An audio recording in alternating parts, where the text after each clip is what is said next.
আমি আসাম টকছে কেইবাটা reality show' ইতিমধ্যে আয়োজন কৰিছোঁ, যিকেইটা ৰিয়েলিটি শ্ব'ৰ জৰিয়তে অসমত লুকাই থকা বহু প্ৰতিভাক তেওঁলোকৰ প্ৰতিভা বিকাশ কৰিবলৈ আমি এখন প্লেটফৰ্ম দিয়াৰ প্ৰয়াস কৰিছোঁ। ইতিমধ্যে আমি সফলো হৈছোঁ আৰু এইবাৰ আমি জুবিন গাৰ্গৰ গীতৰ আধাৰত ৰিয়েলিটি শ্ব' আয়োজন কৰিছোঁ, যাৰ নাম ইতিমধ্যে সকলোৱে গম পাইছে আপোনালোকে, ৰুমাল। বিশেষভাৱে যিসকল সক্ষম লোক আছে তেওঁলোকৰ মাজত প্ৰতিভাৰ অভাৱ নাই, এই প্ৰতিভাসমূহক আপোনালোকৰ মাজলৈ তুলি নিয়াৰ প্ৰয়াসেৰে আমি আয়োজন কৰিছোঁ ৰুমালৰ। আৰু প্ৰথম অডিশ্যন ল'বলৈ আমি উপস্থিত হৈছোঁ সি বিশ্বনাথ চাৰিআলিত। কস্তুৰী কোন ক্লাছত পঢ়ি আছা? 3 ক্লাছ 3। ভয় খাইছা নেকি ইমান সৰুকৈ কৈছা? নাই কৰা। নাই খোৱা? ঠিক আছে, ধুনীয়াকৈ গোৱা, ভয় নকৰিবা।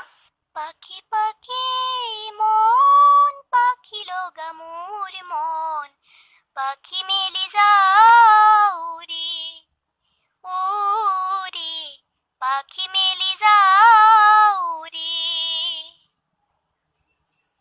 জাকি মাৰি গৈ না মেৰি অহা পদূলি বুটলিয়ান লৰালি উৰি পাখি মেলি যাউৰি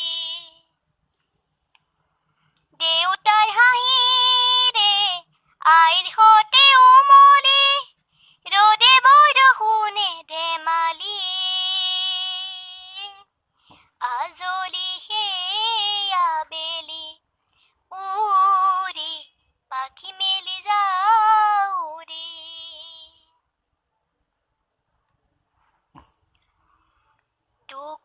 টুকমুকালিৰ মোৰ পঢ়াশালী ইংৰাজী অংক টপিনাৰে চাৰি খিৰিকীৰ ফাকেৰে মুকুতিৰ আবেলি ঘৰলৈ উভতি খেলা মৰা মৰি দেউতাই ৰঙা চকু একেকো বেমাৰ বুকু পঢ়াতে বুলত পাগৰৰ টোপনি আইনি চুকনি মৰমৰ বুলনি পাখি পাখি এই মন পাখি লগা মোৰ মন পাখি